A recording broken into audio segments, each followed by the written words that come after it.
अस्सलाम वालेकुम। जमशेद भाई क्या हाल है?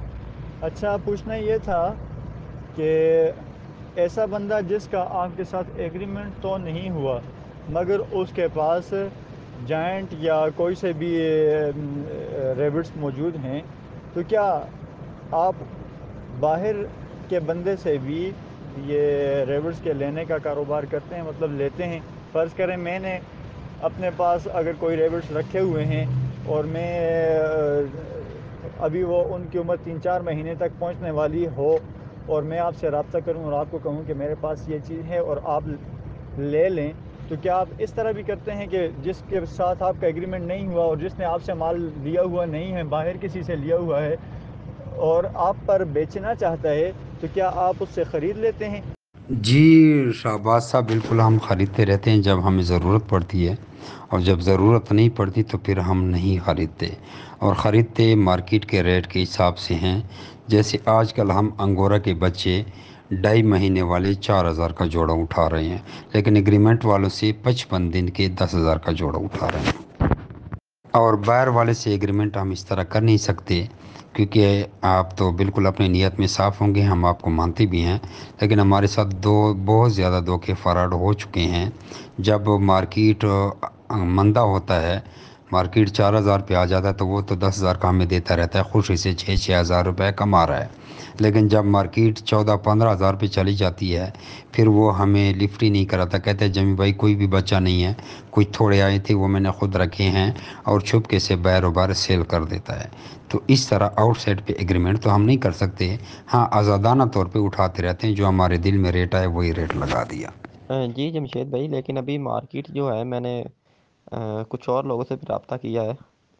तो अभी तो मार्केट उसकी डाउन है। मतलब ये जो वाइट अंगोरा है ना, जायंट, उसकी जो मार्केट है डाउन है अभी। वो तकरीबन कोई 10,000 तक आ गई है पेयर की। 3-4 माह का जो पेयर है ना, 10,000 तक की आ गई है। तो इस हवाले से क्या गाइडेंस आप देंगे?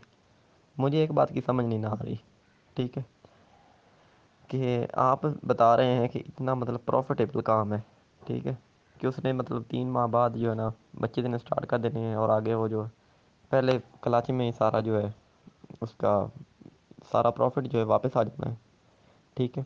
तो जो बंदा सेल करता है वो खुद रख ले अगर सारे, तो फिर वो उसको तो ज़्यादा प्रॉफिट आता रहेगा।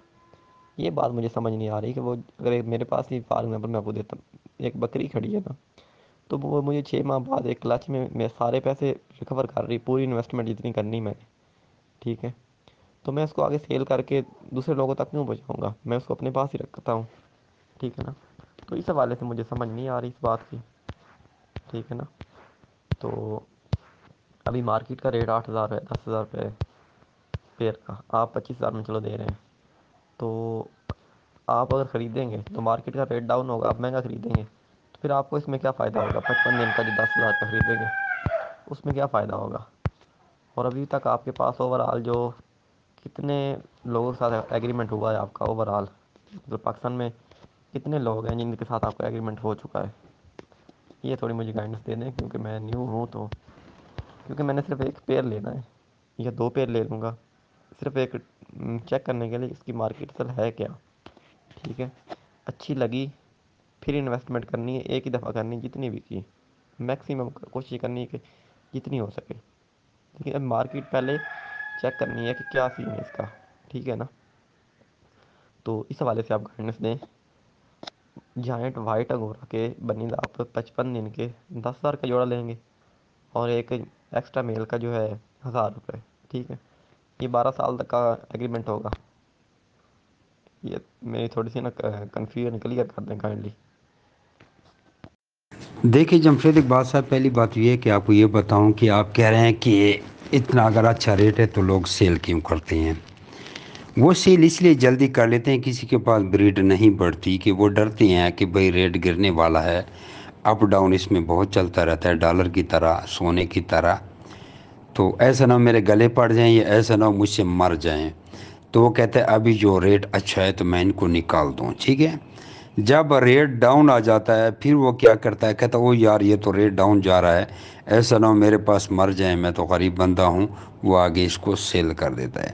کیونکہ ریبٹ انڈسٹری میں تقریباً سارے غریب لوگ ہیں، اس میں امیر جو ہیں بہت کم ہیں۔ جو امیر ہیں وہ بڑے بڑے بزنس کرتے ہیں، بڑے بڑے پلازوں کا کام کرتے ہیں، بڑے بڑے ہوٹلوں کا کام کرتے ہیں، وہ جناب انٹرنیشنل امپورٹ ایکسپورٹ کرتے ہیں، وہ یہ چھوٹے چھوٹے کاموں میں پڑتے نہیں ہیں، سمجھ آ گئی۔ اس لیے ریبٹ انڈسٹری ترقی نہیں کر رہی، کیونکہ خرگوش نئے فارمر بیچارے کے پاس آتے ہیں، وہ بیچارہ جاب کرتا ہے اور سارا دن انگل لگا رہتا ہے، ادھر خرگوش کو پیچز لگ جاتے ہیں، اسے مر جاتے ہیں۔ ریبٹ بڑھتے اس لیے نہیں ہیں، تو یہ لوگ اس لیے کسی کے پاس بریڈ بھی بڑھ نہیں رہی۔ ایسا ہر کوئی پہلے سوچتا ہے کہ میں اس کو بڑھا لوں گا، لیکن بعد میں پھر اس کو یہ لالچ آ جاتی ہے، وہ آگے سیل کر دیتا ہے، ٹھیک ہے، یا وہ لاپرواہی کرتا ہے، یا مصروفیت کی وجہ سے خرگوش مرنا شروع ہو جاتی ہیں۔ ظاہری بات ہے جس درخت کو پانی نہ دو وہ بھی سوکھ جاتا ہے، حالانکہ درخت کو کم سے کم بیماری لگتی ہے تو وہ بھی سوکھ جاتا ہے، تو ان سے وہ مرنے لگتے ہیں، وہ سیل کر دیتے ہیں۔ ابھی ایک بھائی کا جاپان جا رہا ہے، ویزا ہے، 50 لاکھ روپے کا اس نے ویزا بنایا بزنس کا، وہ سارا سیٹ اپ سیل کرنا چاہتا ہے، تو اس کا سیٹ اپ دیکھ کر تقریباً 300 بندے ڈر جاتے ہیں، او یار اس نے اتنی بڑی انویسٹمنٹ کی اور اتنا بڑا سیٹ اپ یہ سیل کرا ہے، ضرور دال میں کچھ کہلا ہے۔ وہ بیچارہ بڑا پیٹے گا، یار سب کچھ اچھا ہے، میں جاپان جا رہا ہوں، لوگ نہیں مانتے، تو اس لیے کسی کے پاس بریڈ نہیں بڑھتی۔ اب آپ میری طرف دیکھیں گے کہ آپ اس کو کیوں نہیں بڑھتے۔ دیکھو میں اکیلا بندہ ہوں، میں ملازم رکھتا نہیں، میرے 4 بڑے بڑے فارم ہیں اور میرے پاس کروڑوں کا مال ہے، کچھ ان قریب انشاءاللہ میرے پاس اربوں روپے کا مال ہو جائے گا، پھر کروڑوں سے بھی اوپر ہو جائے گا، لیکن میں اکیلا ہوں۔ آپ خود سوچیں، ابھی میرا 5واں فارم بھی بن رہا ہے کلندر آباد میں، اکیلا بندہ 5 فارم کو کیسے ہینڈل کرے گا؟ ہینڈل نہیں کر سکتا، اتنے زیادہ الحمدللہ میرے پاس ہو گئے ہیں۔ تو باقی جو آپ نے کہا کہ مارکیٹ ڈاؤن ہے، لوگ 10,000 کا جوڑا دے رہے ہیں، میں 25,000 کا جوڑا دے رہا ہوں، تو وہ تو اس طرح جان چھڑا رہے ہیں نا، لیکن جو ایگریمنٹ والے ہیں ان کو مارکیٹ سے کچھ لینا دینا ہے ہی نہیں، وہ ہمارے ساتھ 12 سال چلیں گے، ان کو بالکل واٹس ایپ کی ضرورت بھی نہیں ہے، صرف میرے لیے واٹس ایپ استعمال کرے تاکہ کوئی مسئلہ ہو تو واٹس ایپ پہ میں اس کو گائیڈ کرتا رہوں، ورنہ اس کے لیے کوئی ٹینشن فری والا پیکیج ہے۔ جو ایگریمنٹ جو لوگ کرتے ہیں آج کل، میں ان کا نمبر بھی دے دیتا ہوں، آگے وہ برا بھی مانتے ہیں، کہتے ہیں جمی بھائی میرا نمبر نہ دیا کریں، خدا کے واسطہ ہے، میں کہتا ہے باتھ روم بھی نہیں جا سکتا، اتنے لوگ فونے کرتے ہیں نا، لیکن پھر بھی مجبور ہو جاتا ہوں۔ آگے لوگ کہتے ہیں یار کس کس کے ساتھ ایگریمنٹ ہوا ہے، کتنے کے ساتھ ہوا ہے، یہ ہوا ہے، یہ ہوا ہے نا، تو ادھر نہ ادھر بندہ رہ سکتا ہے نہ ادھر رہ سکتا ہے، اس لیے آنکھیں بند کر کے اپنا کاروبار کرنا چاہیے، اللہ پہ توکل کرنا چاہیے۔